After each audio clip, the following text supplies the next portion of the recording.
afternoon and welcome to the SWCH Inc. Fourth Quarter and Full Year 2020 Earnings Conference Call. All participants will be in listen-only mode.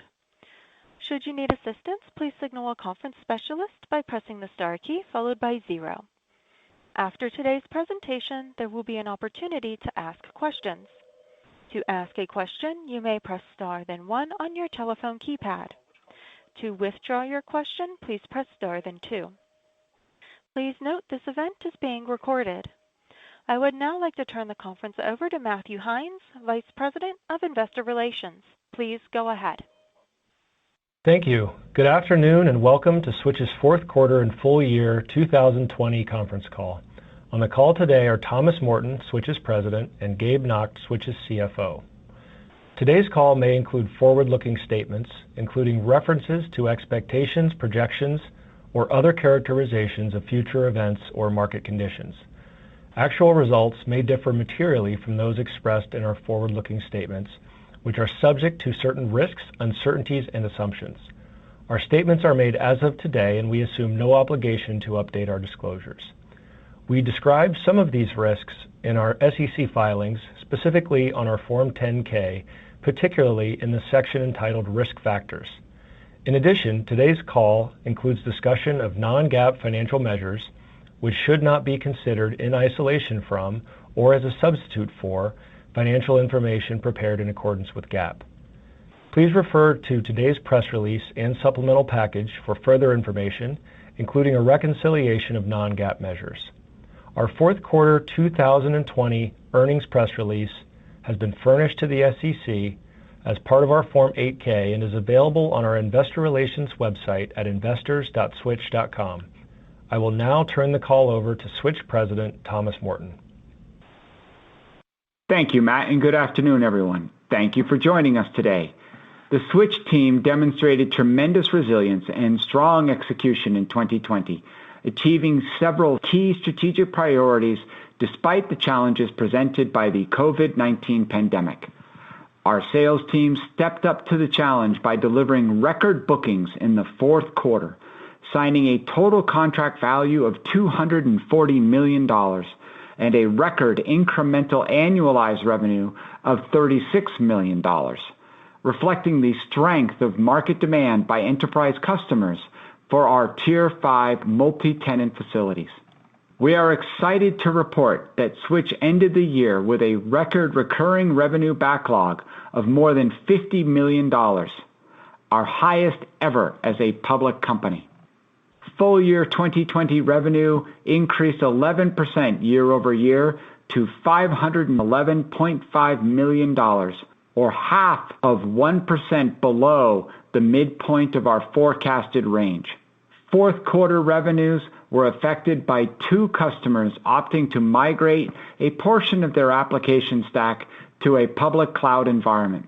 They determined that a portion of their workloads with relatively low power density and low security requirements were better suited for a public cloud, while choosing to maintain their more mission-critical applications at SWCH. Reductions from both customers were factored into our prior guidance ranges. However, the timing of these adjustments was uncertain, contributing to the variability of reported revenue compared to our guidance midpoint. This revenue reduction was more than offset by an improvement in operating efficiency as we achieved our highest ever adjusted EBITDA margins as a public company in both the fourth quarter and full year 2020. As a result, our full year 2020 adjusted EBITDA of $268.3 million came in above the high end of our previously increased guidance range, representing 16% year-over-year growth and a margin of 52.5%. While a portion of our 250 basis point margin improvement in 2020 was attributable to COVID-related cost savings, we believe that a material amount of this margin expansion will be sustained moving forward due to the more permanent enhancements in our operating efficiency. Our current growth outlook for 2021 reflects a dynamic of robust enterprise demand offset by near-term inventory constraints, that we expect will be alleviated as we approach the second half of the year, due to our elevated volume of multi-megawatt transactions closed during the second half of 2020 and early 2021. We have a number of pending installations that will ramp in over the course of this year and extending into 2022. As a result, the space and power being reserved for these larger transactions in our backlog will limit the amount of immediately available space that may have otherwise been sold and monetized earlier in 2021. In addition, we expect a longer than average initial deployment timeline for customer installations this year due to COVID-related travel restrictions, affecting the timing and magnitude of our backlog contribution for 2021.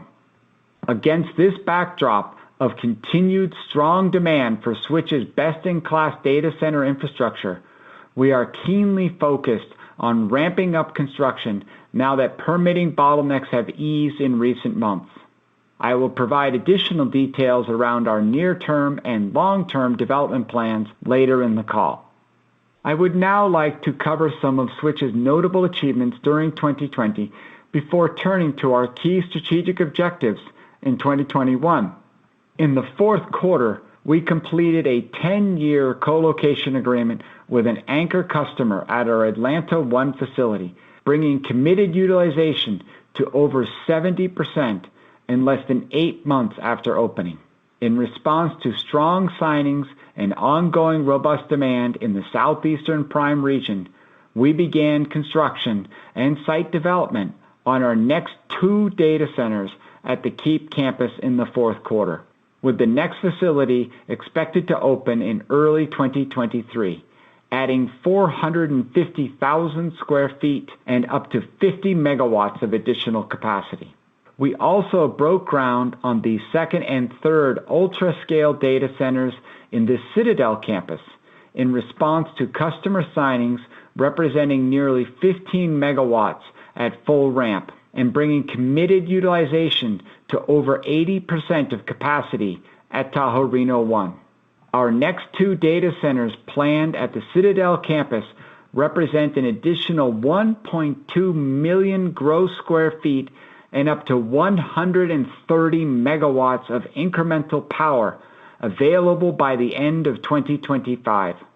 2020 also saw Switch's continued development of 3 massive data centers at the Las Vegas Prime. The first of these facilities is expected to come online in Q2 of 2022, adding over 330,000 gross square feet and up to 40 megawatts of available power. In aggregate, the 3 data centers under development at the core campus represent an additional 950,000 gross square feet and up to 120 megawatts of available power to be delivered by the end of 2026.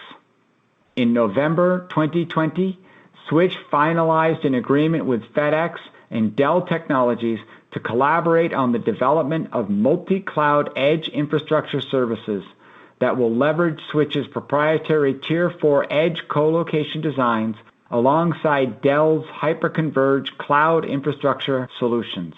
The initial deployment is expected to launch in late 2021 near FedEx's headquarters in Memphis, Tennessee, with additional sites likely to be announced in coming months. Switch was recently awarded the Energy Star certification by the Environmental Protection Agency for its Las Vegas 8 data center at the core campus, with additional facilities expected to be certified later this year. This certification represents an independent third-party assessment signifying that Switch data centers perform in the top tier of facilities nationwide for energy efficiency and meet the strict energy performance levels set by the EPA. In October 2020, Switch was again named in the top 10 among all U.S. companies for its investments in utilizing solar energy in the Solar Energy Industry Association's annual Solar Means Business Report, alongside Apple, Walmart, and Google, among other Fortune 50 enterprises. Switch is the only co-location data center technology company to be named in the top 10. This acknowledgement affirms and further cements Switch's position as a leader in sustainability, which tremendously benefits our customers, the communities where we operate, and our planet. Switch saw continued positive momentum in ESG performance with recent rating upgrades from third-party scoring agencies, including MSCI, Sustainalytics, and ISS. Notably, our upgrade to a BB rating by MSCI makes Switch eligible for the MSCI ESG Leaders Index, one of the largest equity benchmarks tracked by sustainability-focused investors and passive index funds with over $170 billion in assets under management. Switch launched the upgrade of the Switch Doc client portal in December 2020, providing expanded administrative capabilities and several self-serve options for customers. These advancements open additional avenues for sales and enhance customer interactions. Our data center operations and security staff responded favorably to a rapidly changing and highly uncertain business environment brought forth by the COVID-19 pandemic, helping Switch to maintain its perfect record of zero downtime for our clients. Throughout 2020, Switch partnered with local community organizations in Nevada, Michigan, and Georgia to provide assistance to healthcare workers, individuals, and small businesses grappling with the COVID-19 pandemic. These programs include the COVID Kindness Program in Northern Nevada to provide meals to frontline healthcare and public safety workers, a partnership with the Grand Rapids Chamber of Commerce to support local restaurants, and we also partnered with Google and the Douglas County Department of Economic Development to provide funding and support to local businesses and healthcare workers in the greater Atlanta area. I will now summarize Switch's top strategic priorities for 2021. 1. Make continued progress on our development pipeline with a total 75 megawatts of power and nearly 4,000 cabinet equivalents expected to come online between Q2 of 2021 and the first half of 2023, which we expect to become meaningful contributors to revenue growth in 2022 and beyond. 2. Complete the installation of several large customer deployments across our prime campus locations to expedite the realization of our record revenue backlog. 3. Maintain our recent sales momentum by closing on opportunities in our sales pipeline that maximize the currently available space and power in our portfolio. 4. Achieve greater revenue diversification through continued growth of customer ecosystems outside of the core campus. For the full year 2020, our Citadel, Pyramid, and Keep primes accounted for nearly 60% of Switch's total incremental revenue growth, as the total aggregate revenue growth for these three primes was 53% last year. Importantly, our Citadel, Pyramid, and Keep locations now represent 18% of consolidated revenue as of Q4 2020, up from 13% in the year-ago quarter. Now to recap our sales activity for the fourth quarter and full year 2020. Switch signed over $500 million in total contract value for the second consecutive year. Our sales velocity continued to gain momentum in the second half of 2020 as Switch executed transactions totaling over $54 million in incremental annualized revenue in the final 2 quarters of the year, including a record $36 million in the fourth quarter. For the full year 2020, incremental annualized bookings totaled $76 million, an increase of 27% from the $60 million signed during 2019. We also added 26 new logos in the fourth quarter, representing our best quarter in 2020 for new customer acquisitions. Fourth quarter new logo wins included a leading developer of application software for the automotive industry in the core campus, a supply chain management software vendor in the Pyramid campus, a nationwide provider of streaming video and wireless communication services in the core campus, and a leading engineering and construction firm in the Keep campus. The majority of our Q4 signings came from existing Switch customers, including key wins across multiple campus locations totaling more than 25 megawatts and $34 million of incremental annualized recurring revenue. Among the largest existing customer signings during Q4 included a 10-year contract with a global transportation and logistics customer to anchor our Atlanta 1 facility, a 5-megawatt expansion with a global e-commerce platform spanning both of our Nevada prime locations, and a 4-megawatt expansion order from a Fortune 100 semiconductor manufacturer in the Citadel campus. This customer has signed for an additional 5 megawatts in the Citadel campus in early 2021. Now turning to our construction milestones and project pipeline.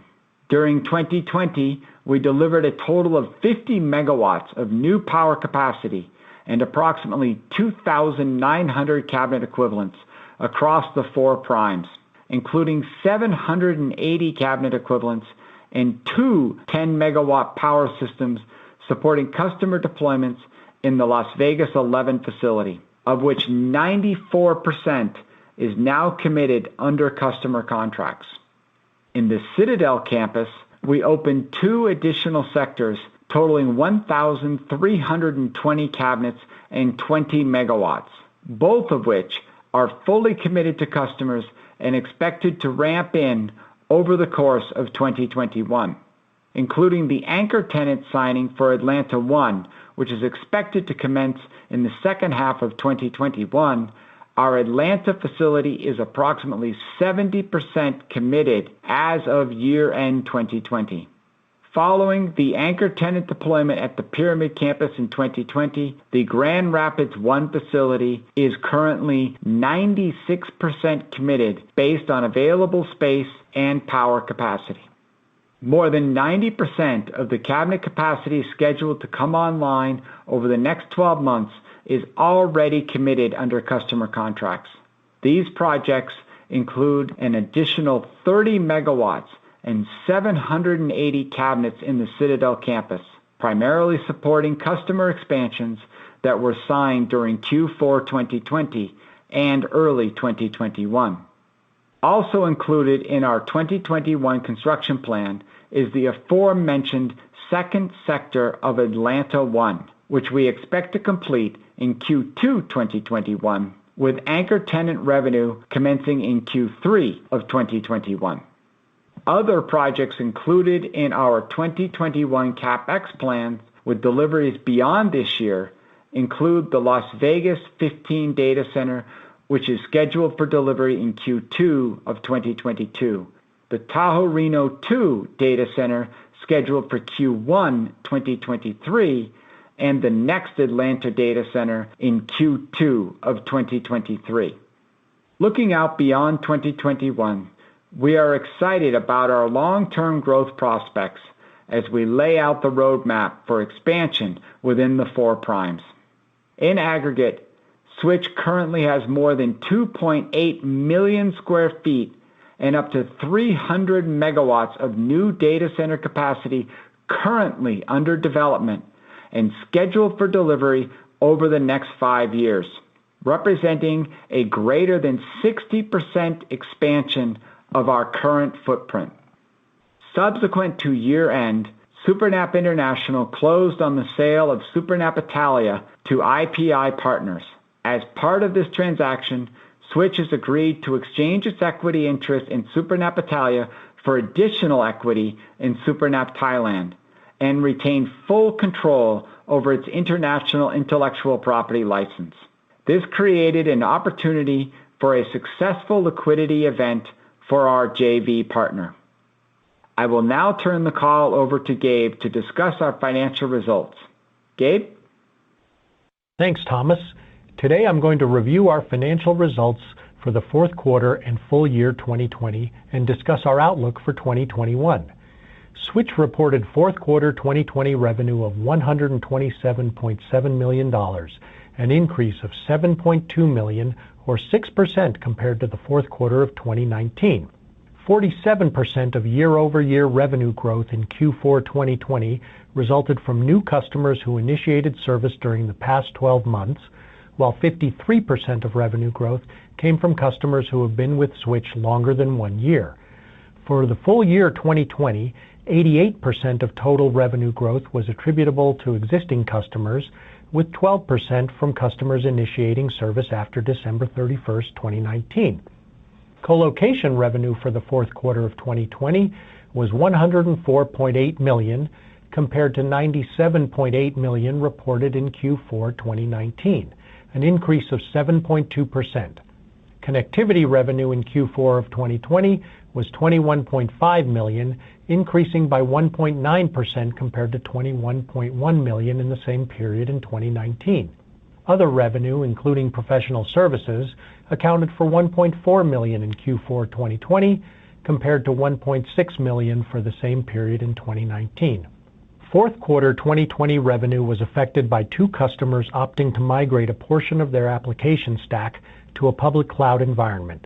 This resulted in an approximate $3 million reduction in fourth quarter revenue and an approximate $18 million reduction to 2021 projected revenue. The full effect of these customer reductions will be realized in the first quarter of 2021. Importantly, both customers have signed renewal contracts to maintain the balance of their hybrid workloads at Switch, and we do not anticipate further significant customer migrations at this time. As of December 31st, 2020, Switch had approximately 16,600 billing cabinet equivalents, generating over $2,400 per cabinet equivalent in monthly recurring revenue. We had more than 8,700 billing cross-connects as of December 31st, and cross-connects accounted for approximately 4% of total revenue in Q4 2020, up from 3.8% in the year-ago period. For the full year 2020, revenue from cross-connects increased 20% compared to the prior year. Now turning to bookings. As mentioned by Thomas, Switch delivered a record sales quarter in Q4 2020. During Q4, we executed 580 contracts comprising approximately 26 megawatts, representing total contract value of $240 million and annualized revenue of $55 million at full deployment, inclusive of both renewals and sales of incremental services. In the fourth quarter, we signed a post-IPO record $36 million of incremental annualized recurring revenue, including $34 million in incremental bookings from existing customers and approximately $2 million from new customers. As of December 31st, 2020, our recurring revenue backlog stood at just over $50 million, also a new record for Switch as a public company. We expect our backlog to contribute approximately $27 million of incremental revenue during 2021, with the remainder contributing in 2022 and beyond. Our backlog currently includes multiple large strategic enterprise transactions with initial contract terms ranging from 3 to 10 years. These installations are large and complex in nature and are affected by inherent uncertainty regarding COVID-19 travel restrictions. As a result, we anticipate the majority of our 2021 backlog revenue contribution to occur in the second half of the year. Customer churn was 0.4% in Q4 2020 compared to 0.2% in the year-ago quarter. As a reminder, we define churn as the reduction in recurring revenue attributable to customer terminations or non-renewal of expired contracts resulting in a full customer exit from the Switch platform, divided by the revenue at the beginning of the period. Per this definition, the previously mentioned customer revenue reductions in Q4 were not included in churn as both customers have maintained a presence at Switch. Cost of revenue increased by $6.4 million in Q4 2020 compared to the year-ago quarter, primarily due to increases in depreciation and power costs. Excluding depreciation, amortization, and equity-based compensation, our Q4 2020 adjusted cost of revenue increased by just 1%, and adjusted gross profit increased 8% year-over-year to $94.7 million. A reconciliation of gross profit to adjusted gross profit is provided in the appendix section of our investor presentation. SG&A expenses in Q4 2020 were $31.6 million compared to $38.7 million in Q4 2019. This 18% decrease in SG&A compared to the year-ago quarter was primarily attributable to lower professional fees and labor expenses related to ongoing work-from-home protocols and COVID travel restrictions. Income from operations in Q4 2020 increased 43% to $26.3 million compared to $18.3 million in Q4 2019.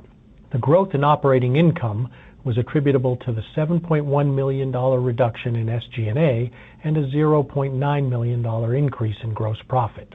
Interest expense increased by approximately $1.9 million to $9.1 million in Q4 2020, primarily driven by Switch's higher debt balance following its first unsecured bond offering in September 2020. This increase in debt was offset by lower LIBOR rates compared to the same quarter last year. As of December 31st, 2020, we had approximately $1 billion in total debt outstanding at a weighted average interest rate of 4.1%, inclusive of our interest rate swaps on the remaining term loan balance. Net income for Q4 2020 was $15.3 million compared to net income of $12.9 million in Q4 of 2019. Net income in the fourth quarter of 2020 includes a $0.2 million non-cash loss on interest rate swaps, resulting in a 1-cent reduction to reported net income per diluted share. Adjusted EBITDA totaled $70.6 million for Q4 2020 compared to $57.6 million in Q4 2019, reflecting year-over-year growth of 22.4%. Our adjusted EBITDA margin for Q4 2020 was 55.2%, increasing 740 basis points from the year-ago quarter, primarily due to the reduction in professional services and labor. For the full year 2020, adjusted EBITDA increased 16.1% to $268.3 million, reflecting a 52.5% margin and coming in slightly above the high end of our previous guidance range. The 250 basis point year-over-year increase in adjusted EBITDA margin during 2020 was due to a combination of certain COVID-related cost savings and operating efficiencies that we expect to be more permanent in nature. I will discuss our 2021 margin expectations in greater detail during the guidance portion of the call. Full year 2020 capital expenditures, excluding land purchases, were $343.8 million compared to $278.8 million in 2019, an increase of 23%. Capital expenditures in the fourth quarter of 2020 were $97.9 million compared to $86.4 million in the same quarter of 2019. Fourth quarter and full year capital expenditures were approximately $19 million above the high end of our prior guidance range. This was primarily because of our decision to pull forward certain projects and equipment purchases that were previously expected in 2021 due to mid-year COVID-related permitting delays.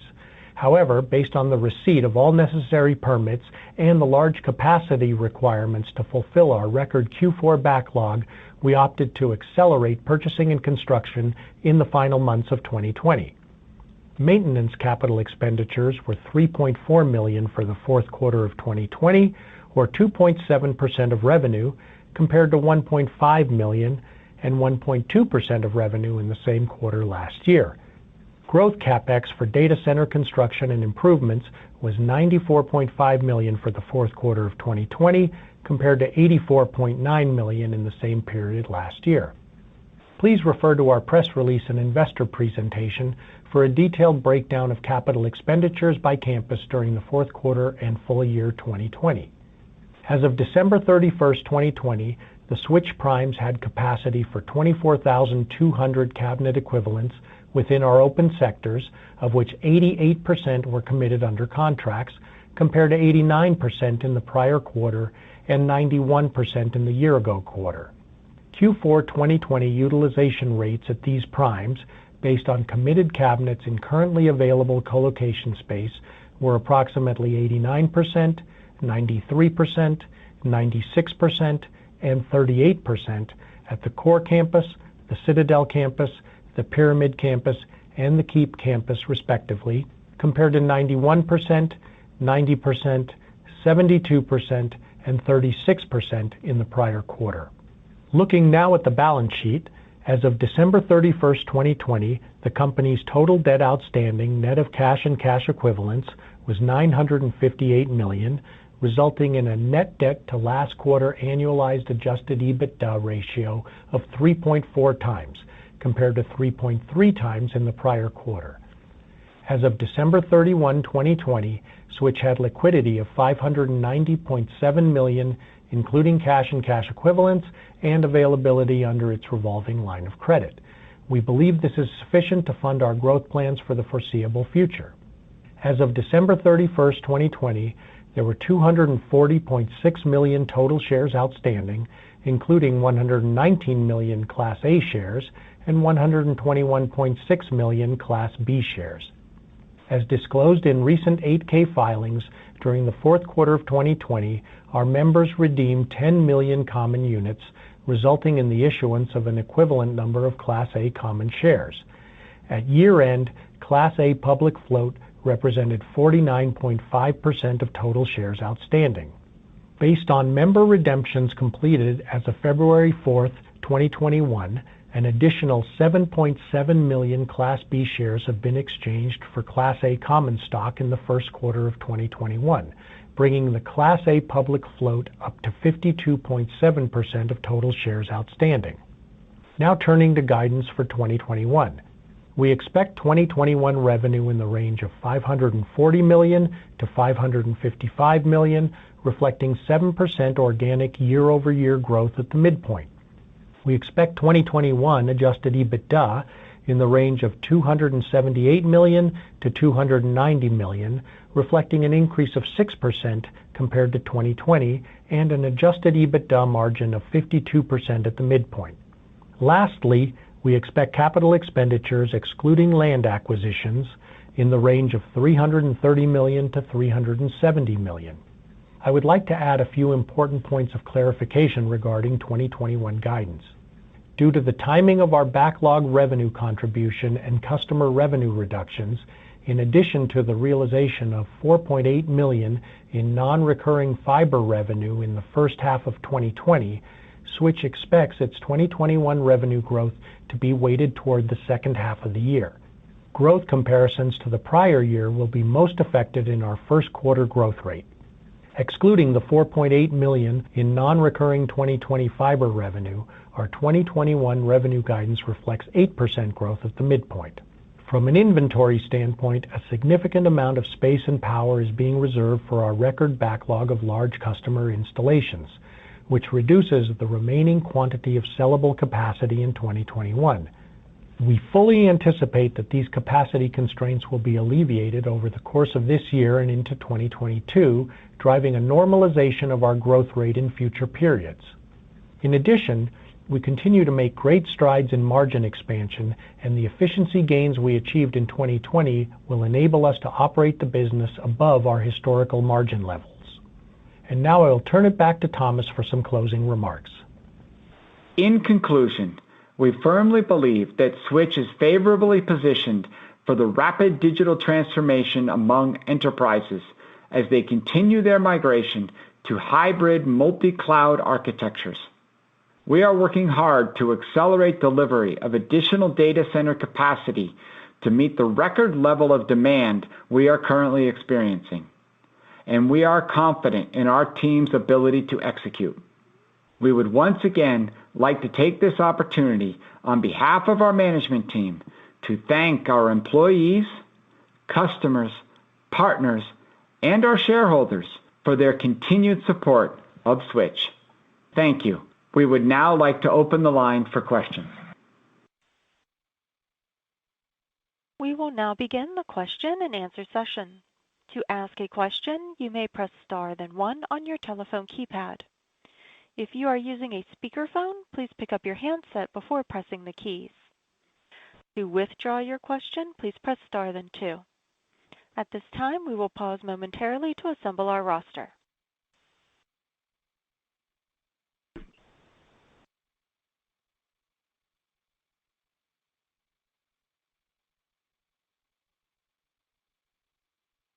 And our first question comes from John Peterson of Jefferies.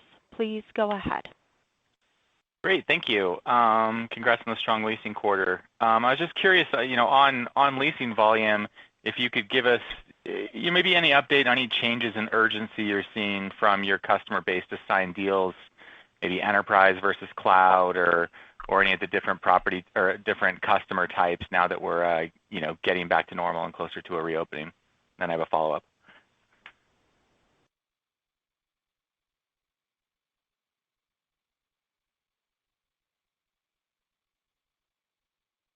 It appears Thomas may be on mute, so I'll take that question. Okay. We're seeing continuing to see a good strong pipeline. The deals that we've signed have been enterprise deals. As you know, Switch really does target the enterprise market. We have a number of clouds in our facilities and within our campus walls, both in terms of uplinks to the cloud and cloud nodes within our facilities. But our bread and butter is the enterprise market. And we've signed a number of large deals. I think in the last year and a half, we have 19 deals that are over 1 megawatt, all of which have been enterprise transactions. So we are definitely seeing an uptick in that activity, and are very happy with the sales pipeline there.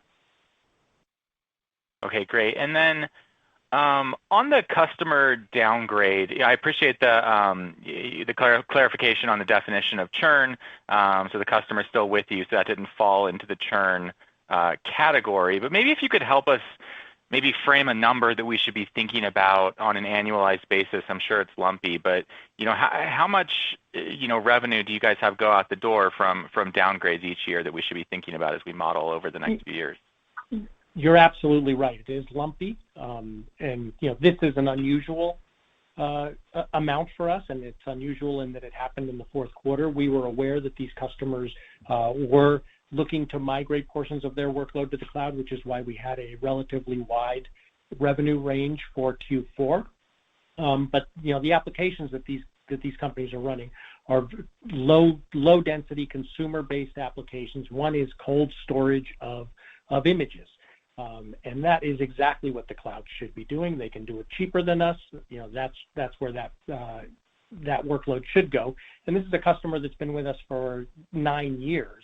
And over that 9-year period, technology has changed, and we've been very consistent in saying, the cloud is not going away. The cloud is going to continue to expand and get a large amount of compute, but not everything is going to go to the cloud. And Switch is very well positioned for the workloads that really aren't best enabled in the cloud, but this happens to be one that is.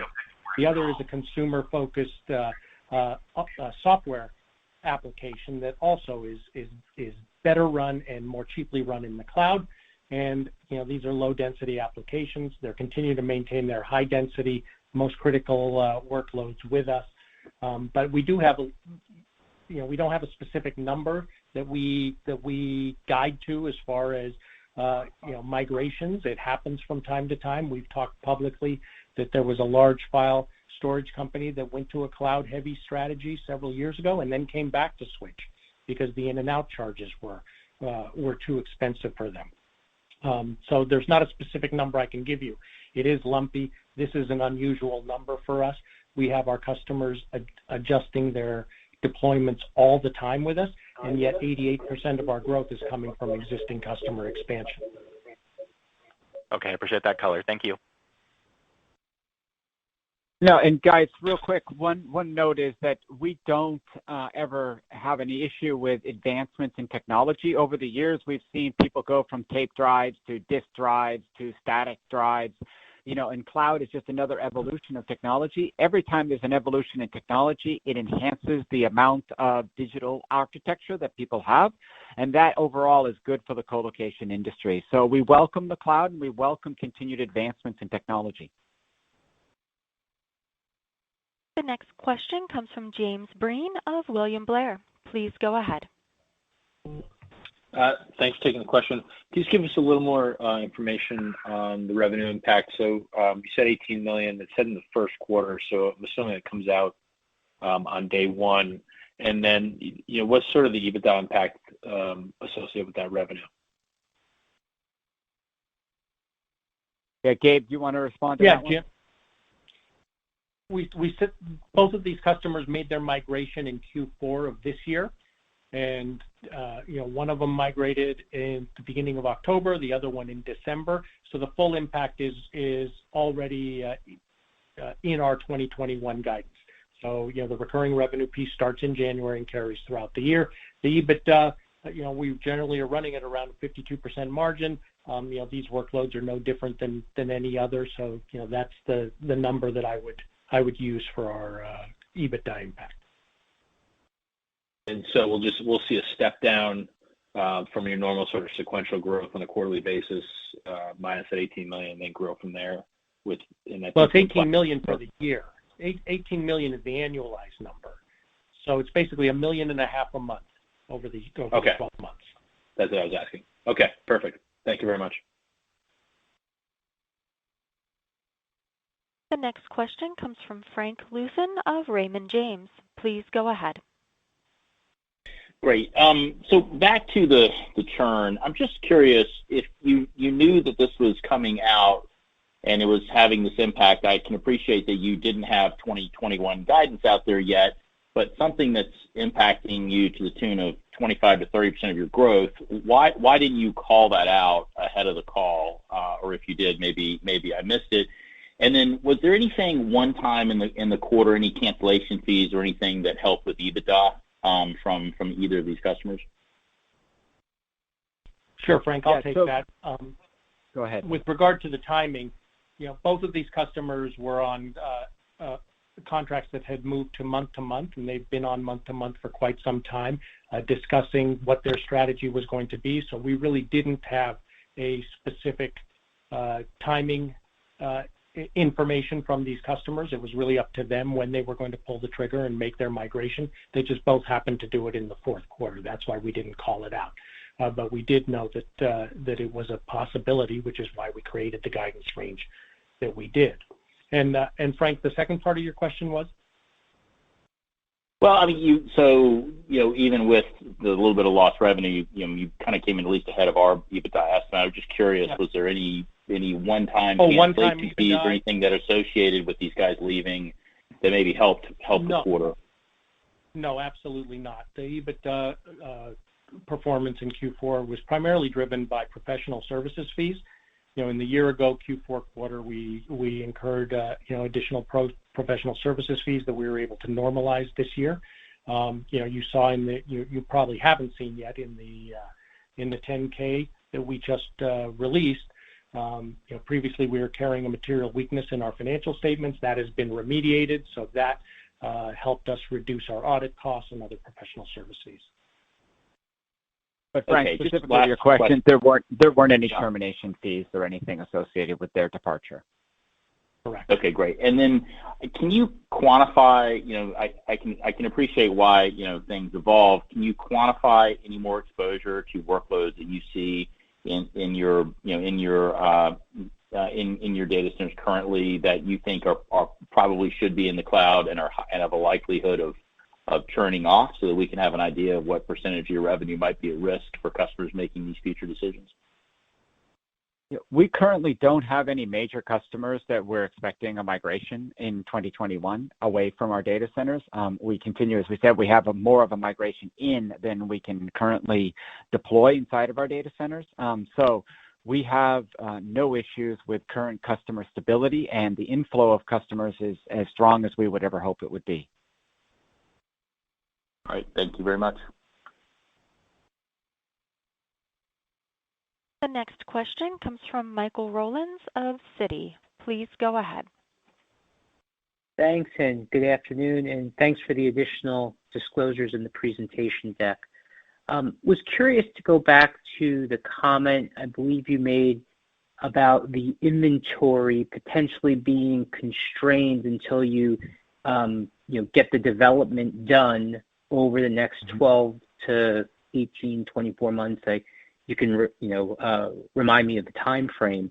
But I'm just curious, how investors should think about that in terms of the context of the quantum of bookings, as you had a ramp during 2020, and how we all should think about what you could do if the inventory is in that constrained position.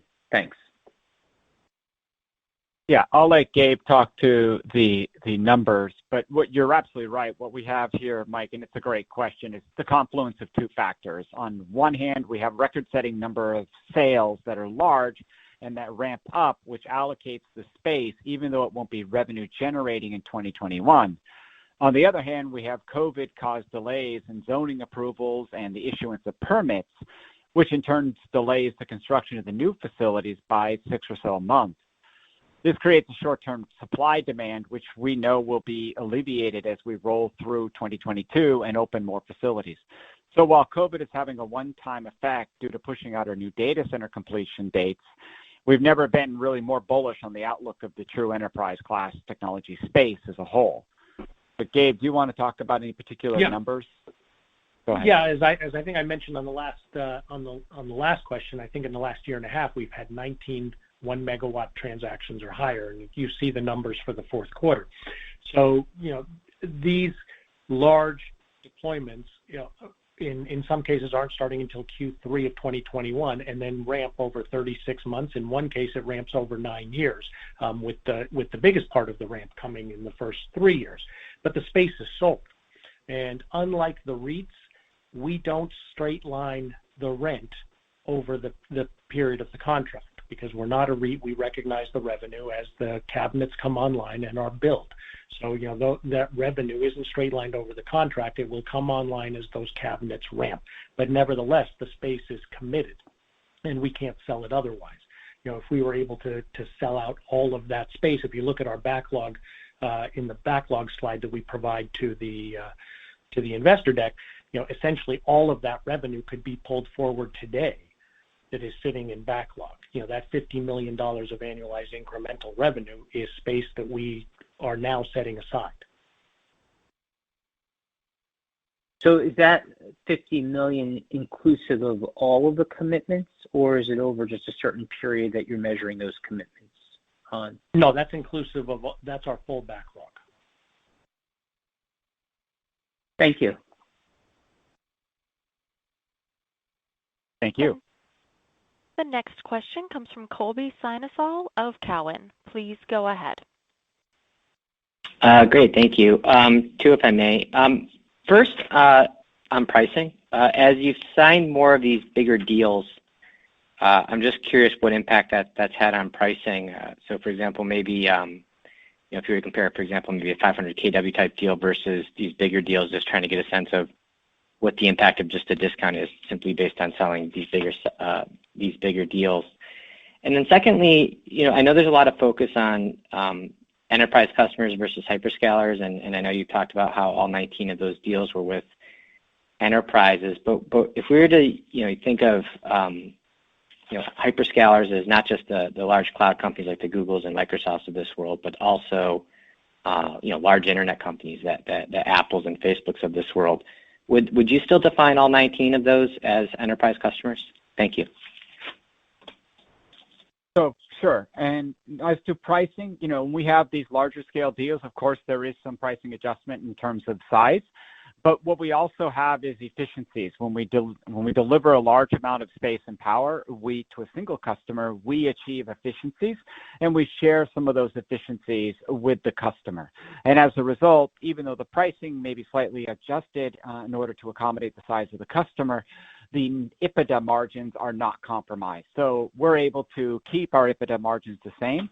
The other thing that we're able to do to augment the sale is to sell telecommunications, and we will make additional margin on telecommunication sales to those customers as a way to further augment the EBITDA margins and the revenues that we generate from that customer. So that's pricing on large deals. As to your second question, and enterprise and hyperscalers, I believe that if you included your broader category of hyperscalers, that would not change the way we would label or configure those 19 customers that we spoke to. And Gabe, do you want to check me on that? And just for clarity, Colby, those 19 large transactions that we've signed, I said the vast majority of them were enterprise. We did announce strategic transactions with two major cloud companies that have built zones within our facilities and nodes within our facilities. So, we do business with the hyperscalers. And when you talk about Facebook and some of those others, I don't think that would change the equation at all. They're not current customers of ours, and they tend to deploy in a way that is different than what Switch builds. Even when we're doing business with the large cloud companies, they're still taking our full Tier 5 Platinum facilities. They're taking all of the infrastructure that we install for every other customer. We're not building powered shell. We're not doing what Digital and some of the others do as far as wholesale space. So, we treat all the customers the same, but obviously larger transactions are going to be negotiated from a price standpoint. But nevertheless, they're still priced for the full availability of what Switch offers. Do you change your design for those bigger customers, or is it effectively the same design for those customers as you would if it was a smaller deployment? It's exactly the same design. That's correct. Thank you. The next question comes from Richard Cho of J.P. Morgan. Please go ahead. Given the comments that you've said, it seems like the churn is up front, and given the backlog run rate that's coming on near the end, so given that the guidance is around 7%, I assume we should be looking for a pretty higher exit run rate in the third and fourth quarter. Can you give us a little color on how should we think about revenue through the year? Yeah, I think that's exactly right for two reasons. Number one, we have the two churn events that we've talked about, but we also have $4.8 million of non-recurring fiber revenue that hit in the first half of last year, and that was in conjunction with building a fiber link that links one of the big three cloud campuses to our campus facility. And so, that's almost a percentage of our revenue. So those two items are going to impact the first half of the year. And we've talked about the fiber revenue not recurring for quite some time. So there should be full visibility on that. But as we exit the year, all of the ramps that are starting in January and the ramps that are starting in Q3 from some of these other deals that we've started will be picking up steam. And as we exit the year, we should exit at the highest growth rate in the fourth quarter. Great. And is it fair to say that could be a double-digit growth rate? I haven't done all the math, but just given the puts and takes. Yeah, we're guiding to 7% at the midpoint for the year, and I think you guys can do the math on that. But it will it will be in the high single digits, low double digits as we exit the year. Great, thank you. The next question comes from Ari Klein of BMO Capital Markets. Please go ahead. Thank you. Just on the lack of capacity, are you losing those deals as customers maybe look elsewhere? Are they waiting around to some extent? If you can just provide a little bit more context as to what's happening there. That's a great question, Ari. And the larger deals, we're actually not losing any of those deals, we feel, because we have new data centers coming on in 2022 and each year, as we've talked about in the earnings script. But the idea is that there are a bunch of deployments that are getting pushed out due to COVID. Customers are slowing down their deployments either because of health concerns or their inability to obtain equipment or chipsets, and the fact that it's very hard to do installations in a T-skip or in a cabinet environment where you try to maintain 6-foot distance. It's just not physically possible. They're closer than that. So there are a number of customers that are pushing out their deployments for all these reasons into 2022 and beyond. And we are actually getting RFPs and RFIs that ask for deployments right about the time that our data centers are coming online. So we feel like there's a great backlog that we'll be able to tap into as our data centers open up. So we're pretty bullish on the future. you wouldn't necessarily expect bookings to be weaker in 2021 because of this? No, I don't expect bookings to be weaker. Okay. And then just on the churn, what is your ability to backfill that space? Oh, we think the space will be backfilled. Go ahead, Ari, we think the space will be backfilled without a doubt. But these customers exited in one case in December, and so it's not backfilled immediately. And it is lower density space, so it needs to be backfilled with the right customers because ultimately, there's only so much power that is available in that specific segment of the sector.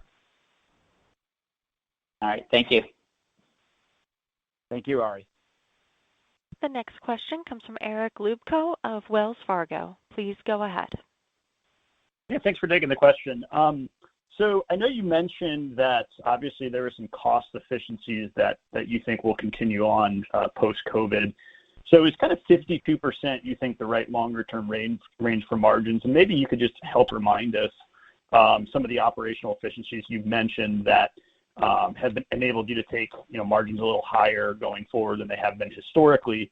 And just wondering if there's any kind of expansion drag as you bring a lot of new deployments online with a heavy CapEx year that is impacting margins this year at all. Thanks. No, sure. It's the operational. Well, Gail talked to the numbers, but it's operational efficiency. I mean, one great example is the fact that we actually started 2020 with a higher headcount than we ended 2020 with, and that's just because we had a tremendous amount of efficiencies that we gained in the way that we did our operations. So it was basically flat for the year. Even though we expanded our deployments and even though we expanded our revenue, we found ways to operate more efficiently. And sometimes the greatest advancements are made in times of disruption. And nobody would doubt that the COVID pandemic was a moment of disruption. So that's why we believe that our efficiencies that we obtained during COVID will be sustaining because they're integral to the way that we operate as a business versus being entirely incidental savings such as lower food costs, et cetera. Gabe? And some of it is just our maturation as a public company. This is now our third annual close as a public company, and you just get better at it. And as we get better at it, we're able to lower our professional fees. And as Thomas said, we've been keeping our headcount in check, doing more with fewer people. Our plan for 21 is to continue those efficiencies. In the past, we had signaled that a long-term target for our EBITDA margin was 51%. We're clearly above that now. We ended up at 52.5 for the year. And while we expect some normalization of things like travel and marketing costs, we expect to maintain the vast majority of that margin expansion going forward. Okay, great, thanks. The next question comes from Eric Rasmussen of Stifel. Please go ahead. Great. Thanks for taking the questions. So maybe just on the enterprise, maybe comment on the enterprise demand environment. Are you seeing a meaningful pickup, especially with new logo activity? And maybe comment on the sales funnel and how larger enterprises are looking to address some of their IT decisions in the coming year. It's an acceleration. Thank you, Eric. It's a great question. It's an acceleration of the trends that we have been seeing, which is that as people look at their legacy data centers, enterprises look at their legacy data centers, they're never been terribly efficient as they may have had that data center be 80% occupied, leaving some room for future growth. But what has really happened is they have shrunk the deployment inside their legacy data center to maybe 40% because they've offloaded some of that data center space to the cloud. When you have that data center only being 40% occupied, it is far more efficient to move it to a co-location environment or a multi-tenant environment and take advantage of the one-to-many deployment. The thing is, you're not going to move and deploy into a tier 2 environment. What you really want to do is deploy into a data center that's as good or better than your current deployment or your current infrastructure. And that is what Switch provides. It provides a tier 5 deployment that is better or actually is much better than anything that they're deploying inside their own data centers. So we see that migration continuing. With COVID coming on, we have seen a number of customers looking for ways to save money at a more rapid rate. We've also seen people leverage the cloud more robustly. Those two things are driving people at an accelerated rate out of their legacy data centers and into our facilities. So we believe that demand for enterprise shifting into a co-location environment will increase in 2021 and beyond. And just to give you a little color, as Thomas mentioned in his remarks, every company has been impacted by COVID differently. Some of them have had delays. If you're a casino company, others have seen an increase in their business. And one of the companies that is a large customer of ours, has been expanding quite rapidly, is a large semiconductor manufacturer, and they not only expanded with us in 2020, as Thomas mentioned, they've already signed another 5 megawatt contract in Q1 to further expand with us, and another $6 million of incremental annualized revenue. But again, that doesn't start until Q3 of 2021, and they've signed that in Q1. Great, that's helpful. And maybe just circling back on your guidance being impacted by the delays related to COVID. How does this though compare to maybe what you were previously thinking? In terms of the length of that delay. And then you envision sort of a scenario where you can actually pull in this timeline and actually get better performance and maybe pull in some of those construction projects, or are we sort of fixed at the moment? No, as Gabe mentioned, we have spent additional capital dollars, and we're doing everything we can to pull those timelines in. I mean, at the end of the day, it is steel and concrete. It takes a certain amount of time and process for it to cure and move and get things signed off.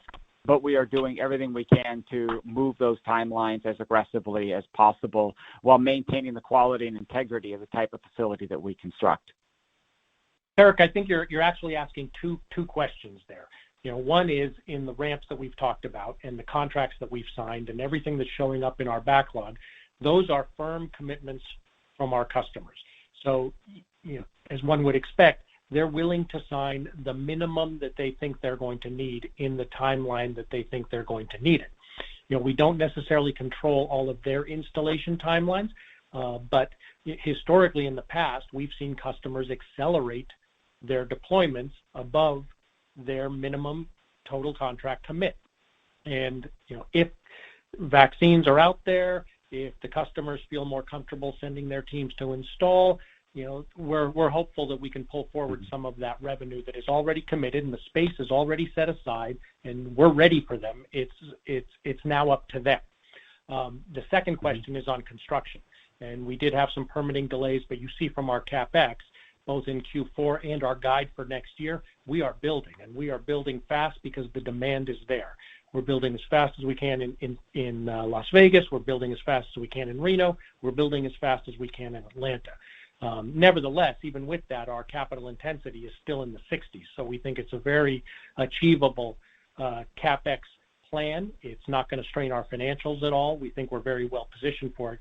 But I think those are the two aspects of the question that I think you're asking, and we're hopeful that customers will pull forward some of their deployments, but we don't control what they do. We know what their minimum commit is. Great. Thanks for the clarification. Good luck. Thank you. The next question comes from Sami Badri of Credit Suisse. Please go ahead. Hey, thank you for fitting me in. Can you give us more color on the COVID-related delays and which specific facilities those are going to and which markets? I'm just trying to pin where in the entire supply chain this is happening, and that where the customers are trying to get to that might be a bit restrictive, just to get more color on what's going on in the supply chain. Yeah, it's not as much. There is some delays. There were some delays in supply chain, but mostly the delays came from permitting and zoning, and that was both in Reno and in Vegas, in Nevada, as well as in our Atlanta facility. I mean, in Nevada, they laid off a substantial portion or furloughed a substantial portion of the employees in Nevada County and Clark County where we build. And that resulted in a significantly reduced amount of production of permits and zoning variances were much slower to be approved because there just weren't as many committee meetings, and those meetings were online, which limited the ability for them to pass resolutions, et cetera. So that resulted in a significant delay for us, but we are doing everything in our power now that that delay has been ameliorated or been removed to ameliorate the impact of that delay and roll ourselves forward. But it really was a government impact was the largest thing that caused our delays. And Sammy, the first building that's coming online is our Las Vegas facility.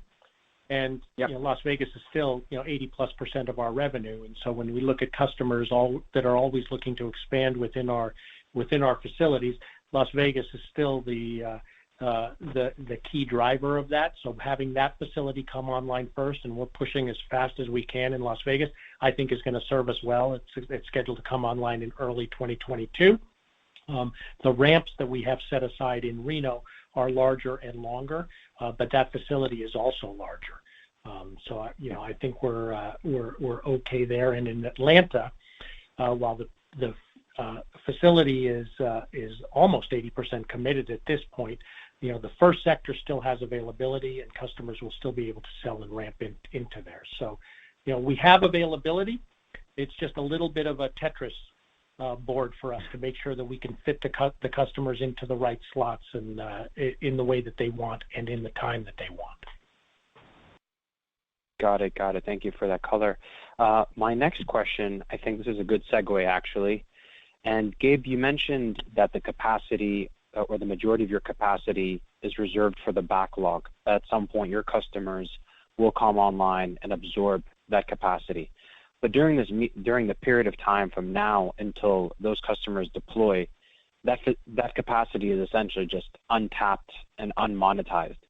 Is there any point where you guys might actually change your mandate where you're more aggressive about bringing on more capacity and make binding agreements with your customers that postponing installations, come at a fee or come at a specific type of requirement, changing the way you guys do things into your favor a little bit more, just so that whenever a customer decides to push out installations or whenever a new customer comes to you for capacity, you guys can be there ready to go.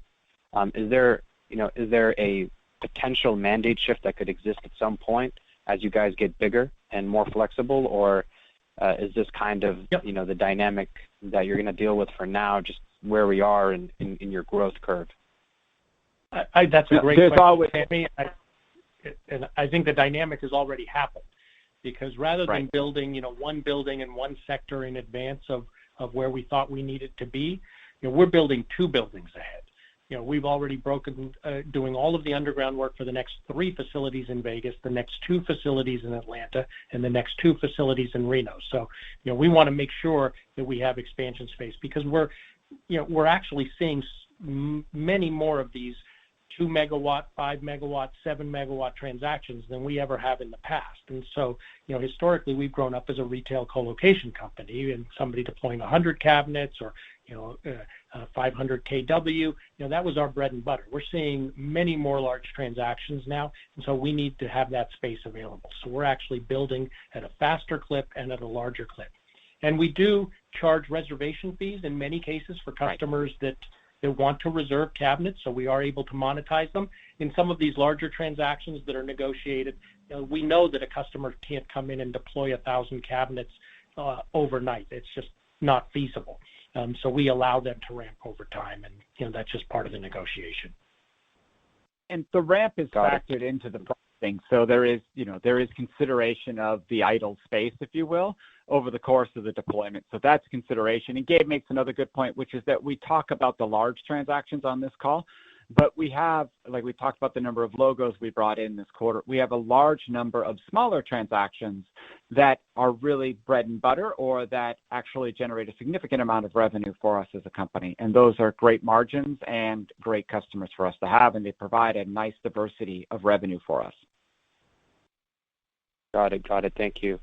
And then, my final question, I don't think has come up on this call yet, is, are you guys going to consider a 5th location or 5th campus within North America at some point, just because you guys have now surpassed that point of proving Grand Rapids and Atlanta now works, right? I don't think no one can, I think, formidably come up with a bear thesis around what you guys have been able to do.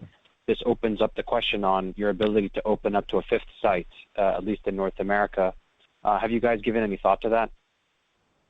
Well, first of all, Nate, I really appreciate your acknowledgement that we have moved to other locations and been very successful in deploying those locations. We got a lot of questions about could we replicate in other markets, could we extend telecom to other markets, and we have time and time again shown that we can. You know, at our new Atlanta campus, we mentioned that we sold out 70% of the massive data center after only being open for less than 8 months, and we've now immediately moved to build the second and third data centers on the Cape campus. You know, so there is obviously a need for our enterprise class hybrid multi-tenant facilities. And so you're absolutely right. We are always looking for ways to expand as a company. You've seen us expand in ways of announcing an edge deployment that we've started and the partnership that we have there. We talked about that again early on the call. And we are always looking for ways to continue to expand as a company. We haven't announced anything about other primes at this time, but we want to keep our growth cycle rolling. And when customers demand that we, or put up enough demand that we look at a new prime location, we will consider that as an option. Great, thank you. The next question comes from Nate Crossett of Berenberg. Please go ahead. Hey, good evening. A question on backfilling the $18 million. Does your 2021 guidance assume that that space is backfilled this year? And I think you mentioned that those companies were on month-to-month contracts, and so I was just curious how many of your contracts are month-to-month like that? Yeah, thanks, Nate. Yeah, our guidance does indeed include the fact that we are selling new cabinets into that space or other available space. You know, just as we do in each of our years, we look at our run rate, we look at our backlog, add that in, we factor in our some churn, and that guides us to a starting point, including our annual rate lift that we do in the March timeframe, and then we add new sales to that. So we are expecting new sales. That's part of what gets us to the 7% growth number, and whether that space will be allocated in those specific T-SCIFs where these customers are exiting or others, you know, is yet to be determined. But it's available space, and we're going to be selling new cabinets in order to achieve our growth. And the second part of your question, Nate? Just on month-to-month, how many of the existing spaces? Yes, the vast majority of our customers are locked in, you know, on average 3-year contracts, 3 to 5 year contracts, so average of 4 years. And if you look at our all of the bookings that we've done throughout 2020, I think the average has been about 4 years. So we don't have other large month-to-month contracts, and as we've stated, we're not expecting any other material migrations to the cloud or otherwise. Okay. I also was wondering if you could give a quick update on just the Edge product. Where do things stand? You know, when can we expect maybe some more concrete, I guess, numbers to that initiative? Yeah, so we have announced that we have started the first deployment there with CAC, and we expect that will look to open sometime in the latter half of this year. And we do not have any revenue forecast for the Edge in this year's forecast, but we would look to have some forecasting in 2022. Okay. Have other tenants started asking you about this product outside of FedEx, or what's kind of the dialogue you've had with existing tenants? Yeah, we have had discussions with other prospective tenants outside of FedEx in connection with this deployment, and the number of them have indicated a strong interest, and those include telecommunications carriers as well as enterprise customers who want to have proximate locations to their facilities, and third-party infrastructure providers that, you know, are servicing the Internet of Things and things that involve very low latency. So we've had a number of requests about how we're going to roll out and how they can take space inside of those facilities. And we're working with those customers so that we have the highest take rate as possible once we get the facilities online. Okay. Lastly, I guess, the float's improved quite a bit over the last couple of years. Is there any kind of indication where you think that might shake out at the end of this year? I know it can be difficult, but. Yeah,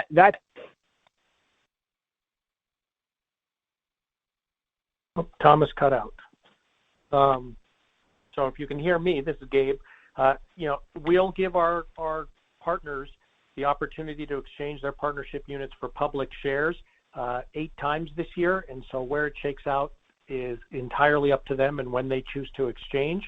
But we would expect the float to continue to increase throughout this year. And if you look at how it's increased over the past 3 years, we went out at just under 15% of the company floated. We're now over 50. I think if you extrapolate that, you can get to an expectation, but it really is entirely up to the partners themselves. Okay, thank you. The next question comes from Brendan Lynch of Barclays. Please go ahead. Great. Thanks for taking my question. Just one quick one. You've recently had some strong momentum in the healthcare vertical. Just wondering if there's any booking activities in the fourth quarter that stood out. We didn't have any specific healthcare bookings that were large that stood out in the fourth quarter. We had other large bookings, as you can see, from logistics companies to semiconductor companies to automotive software companies. We didn't have notable healthcare bookings in the fourth quarter. Great. Still a lot of breadth. Thank you very much. That's my only question. Perfect. Thank you. This concludes our question and answer session. The conference has now also concluded. Thank you for attending today's presentation, and you may now disconnect.